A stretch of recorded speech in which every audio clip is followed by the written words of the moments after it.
Halo adik-adik, perkenalkan nama saya Tevia Kaninda, NIM 2020-33253. Pada kesempatan kali ini kita akan membahas salah satu soal ilmu pengetahuan alam.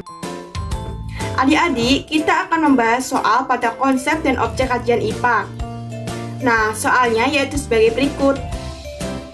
Perkembangbiakan vegetatif alami pada tumbuhan berupa apa saja? Sebutkan dan beri contohnya masing-masing. Nah, untuk mengetahui jawabannya, yuk kita cari tahu.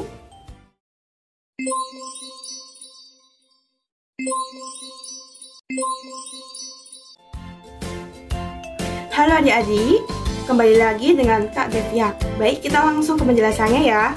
Apa yang dimaksud dengan perkembangbiakan tumbuhan? Baik, perkembangbiakan tumbuhan adalah suatu proses yang bertujuan untuk memperbanyak jumlah tanaman, spesies, atau kultivar. Adik-adik, perlu kalian ketahui, perkembangbiakan tumbuhan itu ada dua jenis. Yang pertama ada perkembangbiakan tumbuhan secara generatif, dan yang kedua ada perkembangbiakan tumbuhan secara vegetatif. Apa adik-adik tahu perkembangbiakan tumbuhan secara vegetatif itu seperti apa? Baik, perkembangbiakan vegetatif merupakan perkembangbiakan yang hanya melibatkan satu individu saja. Dapat dikatakan bahwa perkembangbiakan secara vegetatif adalah perkembangbiakan tanpa melalui perkawinan. Perkembangbiakan vegetatif ini dapat dibagi menjadi dua jenis, yaitu perkembangbiakan vegetatif alami dan perkembangbiakan vegetatif buatan. Nah, kakak akan menjelaskan mengenai perkembangbiakan vegetatif alami terlebih dahulu. Vegetatif alami yaitu perkembangbiakan yang tidak melibatkan campur tangan manusia. Contoh vegetatif alami yang pertama adalah spora.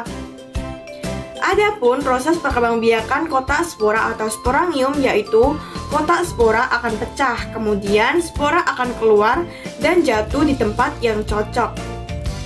Spora akan tumbuh menjadi tanaman baru. Fungsi spora mirip dengan biji. Apakah kalian tahu contohnya? Ya, lumut dan pakis. Ini adalah gambar tanaman pakis. Kalau kita lihat dari jarak dekat, maka akan terlihat sporangium. Contoh yang kedua yaitu tunas. Tunas adalah tumbuhan yang baru tumbuh dari bagian tubuh induk tumbuhan. Contohnya yaitu pisang atau bambu. Ini merupakan tanaman pisang dan bambu yang sering kita jumpai. Jadi tidak heran meskipun tanaman pisang dan bambu tidak dirawat, mereka akan tumbuh subur karena melakukan perkembangbiakan vegetatif secara bertunas. Perkembangbiakan vegetatif dengan umbi ada tiga, yaitu umbi batang, umbi lapis, dan umbi akar. Kita mulai dari umbi batang terlebih dahulu.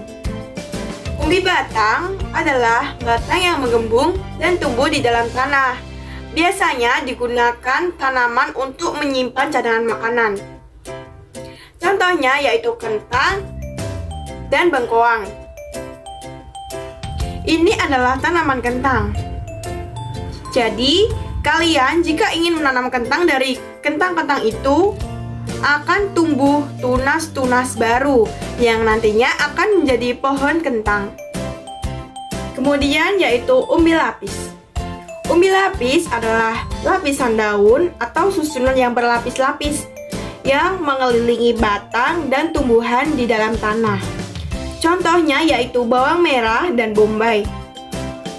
Jadi, jika kalian menanam bawang di suatu media, entah di air, di pupuk, entah di tanah, bawang itu akan menumbuhkan tunas baru. Selanjutnya yaitu umbi akar. Umbi akar adalah akar yang menggembung atau tidak berluas-luas, berisi cadangan. Contohnya lobak dan wortel. Jadi ini adalah tanaman lobak. Jadi ketika kalian ingin menanam lobak, kalian bisa memotongnya namun tidak menghilangkan pangkal batangnya. Dan ketika kalian tancapkan ke tanah, lobak itu akan tumbuh tanaman lobak yang baru. Selanjutnya yaitu akar tinggal.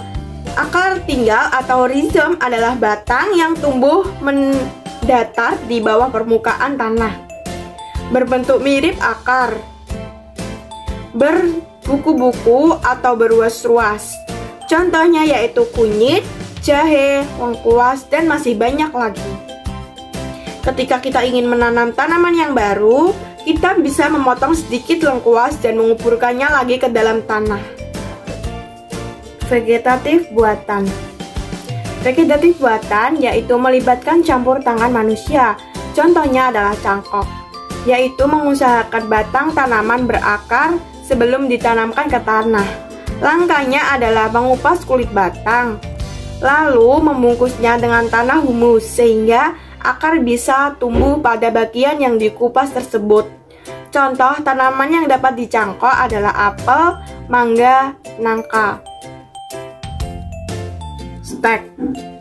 Memotong bagian tumbuhan kemudian ditanam dan dapat tumbuh menjadi tanaman baru.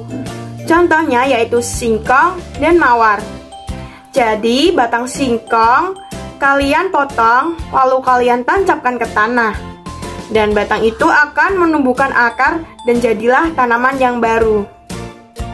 Selanjutnya yaitu sambung.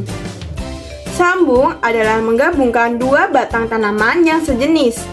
Contoh tanaman yang menggunakan cara disambung adalah singkong dan mawar.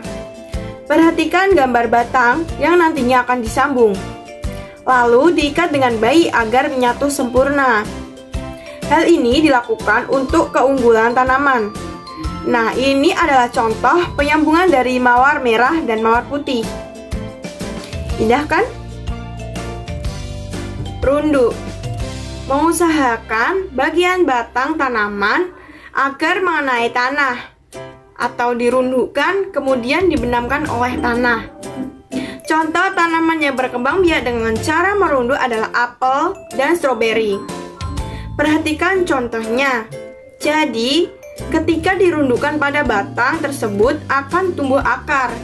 Ketika sudah tumbuh akar, batang tersebut akan dipotong dan kemudian akan dipisahkan agar diganti menjadi tanaman yang baru.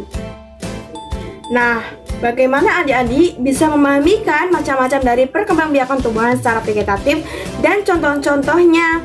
Untuk lebih jelas dan paham lagi, adik-adik bisa mengerjakan soal setelah video ini.